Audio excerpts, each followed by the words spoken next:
Hello, Burbank readers. I am Mrs. Owensby, and today I'm going to be reading Chapter 4 from our Cleo, Edison, Oliver Playground Millionaire. Chapter 4, Peanut Butter and Jelly.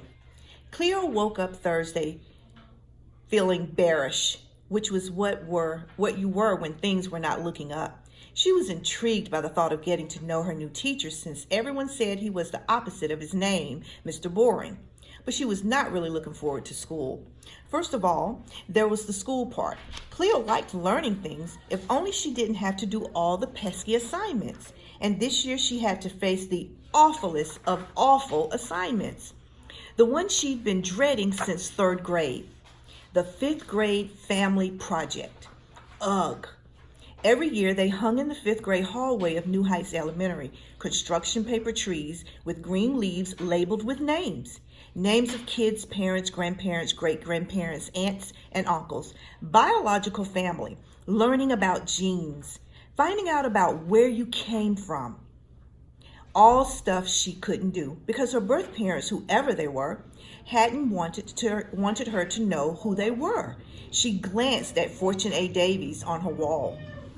A knock came at the door. She sat up and put her feet on the floor. Dad poked his head in. "See you later, sunshine." He came over and kissed the sleep cap that covered her hair. "Have a great first day." "You're leaving? I told you last night. I got 0 period this year." "What about chocolate chip pancakes?" They always had chocolate chip pancakes on the first day of school. "Rain check. Saturday, promise." He held out his hand for their special promise handshake. Clasp, slide, palms, fluttery fingertips. She did it, but not happily. Her day hadn't needed any help getting worse. Shouting erupted on the other side of the wall. JJ screamed, then started crying. Footsteps pounded down the hall. "Mom, Julian drew on my Nerf gun." "Sounds like trouble in paradise. Better go help out." Dad gave her a squeeze. "That was a really generous thing you did, giving your brother that money." Dad had bought the Nerf gun with Josh the night before. They'd gotten a great Labor Day deal. Cleo let herself be hugged. She inhaled Dad's fresh, just-showered morning scent. Too quickly, he was leaving. Mom and Dad pecked lips as they crossed paths in the doorway. "See you after soccer practice," Dad said. "Cleo, you should be up and dressed by now. What's the holdup?" Mom rushed back out. "Stop hitting your brother with that." Cleo pulled herself out of bed and trudged to the closet, took off her purple satin cap and shook out her braids. She had begged Mom to let her sport the twist and curl style Tasha had done for a few weeks back. But Mom insisted it was too high maintenance and would only last a few days instead of a few weeks. They were sticking with braids for now. She deliberated for a long time over what to wear. Finally, she decided on her favorite purple and orange striped blouse, with the ruffles on the cuffs and down the front. Even though it was getting a little tight, on the bottom she wore her black skirt with orange leggings. Her skin peeked through a small hole in one knee. But she didn't think it was too noticeable. "Wear bold, be bold." It was one of Fortune's favorite sayings. She looked back at the poster. Fortune looked straight ahead, her smile unflinching. Cleo stood on her bed. She basked in the gaze of the woman's steady, sparkling eyes, studied her brilliant poster for a while. Style, self-assurance, success. One day, Cleo would have these things too. She jumped from the bed and headed to the bathroom. "No, don't, Mom. Ow, ow." Josh jiggled on the bathroom step stool. Mom bent over him with a determined look on her face. She clenched his tooth in her fist. "Josh, stop wiggling. We have to brush your teeth, all of them." Cleo put toothpaste on her brush. "You should just yank it out, Mom. We could do it while he's sleeping." Josh narrowed his eyes at Cleo and held up his fist. "I'll give you a knuckle sandwich." Mom sighed in frustration. "I wish your uncle hadn't taught you that." She moved in with the brush again. Josh wailed. "It's just a tooth, Josh. You don't have to have a nuclear meltdown over it." Cleo rolled her eyes and started brushing. You would have thought they were threatening to cut off his legs the way he screamed and carried on whenever the subject of pulling his tooth came up. Finally, they were done. Josh gave Cleo the evil eye on his way out the door. Dear Lord, Mom sighed. I can't go through this 17 more times, and I'm definitely not doing what I did the first time, ever again. Josh held out so long with his first loose tooth that by the end it was hanging by a mere thread of gum tissue. He had swallowed it in his sleep, which meant that if Mom wanted to have Josh's first lost tooth in her special memories box, she'd have to dig through the toilet for it, which she did. Every time he pooped, eventually they found it. No keepsake, no matter how precious, was worth that. Cleo finished brushing her teeth, then grabbed her letter to Fortune and ran to the mailbox. She put the letter inside and raised the little red flag. In 4 to 5 days, according to Mom, it would be delivered to Fortune's office. She would read it and see how determined Cleo was to succeed. She would write back and sign the letter with her very own hand. Cleo headed back to the house, pondering Fortune's response. A letter from Fortune signed in ink from a pen she held? It would practically be the same as being in the woman's presence, having her signature like that. It would hold magic. It would be Cleo's most prized possession ever.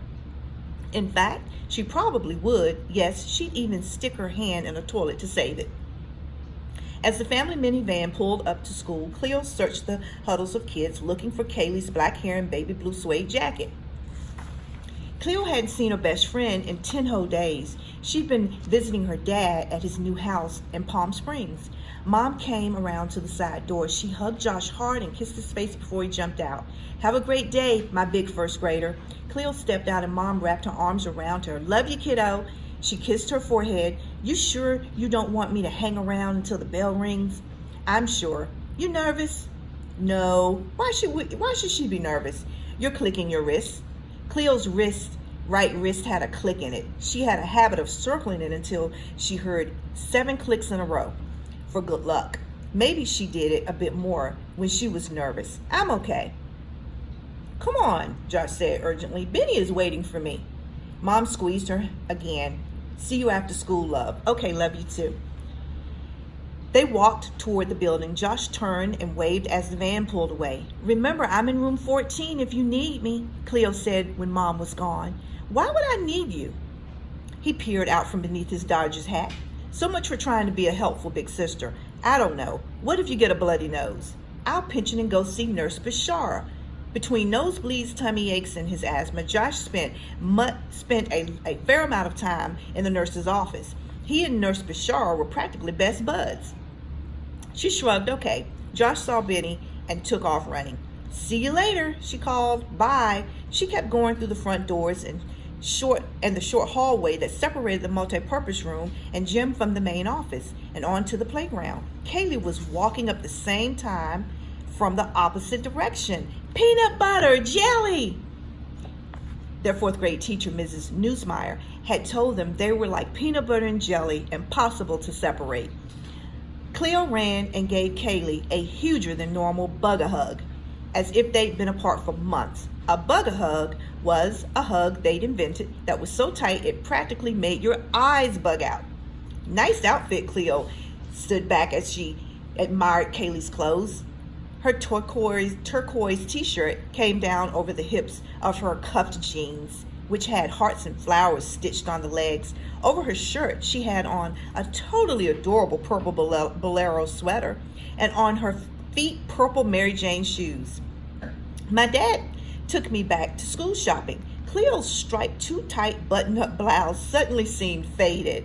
The sleeves felt a little too short, and the hole in her leggings felt gaping. Her family hadn't gone back to school shopping this year. Kaylee's chin-length straight black hair was held back on either side by funky felt hair clips, a paintbrush on one side and an artist's palette on the other. Did he buy you these cool clips too? Cleo reached out to touch the palette. I made them, actually. Cleo's eyes bugged without the hug. Wow, they're great. You could sell these. Thanks. Kaylee slipped her arm through Cleo's and they walked toward the painted line on the playground outside their classroom. They reached their door, the only ones in line. Where were you last night? I sent Barkley over. Last spring, when she'd been grounded from the phone for a month for calling an 888 fortune teller number, she had created a message capsule that attached to her dog's collar with Velcro. Cleo's canine carrier capsule. Then she trained Barkley to take messages back and forth between the Ortegas and her house, and voila, Barkley the carrier dog. The night before, he'd come back with her message still in the capsule. I got home late from Dad's. Did you swim? I can't wait to go with you. I'd be in the pool the whole time. Kaylee looked at her feet. She was suddenly very quiet. I didn't really like swimming. She kept her head down for so long that Cleo looked too, thinking maybe she'd seen something interesting like an unchewed piece of bubble gum or a lost earring. He's got this new girlfriend. They were always going off places and leaving me and EJ behind.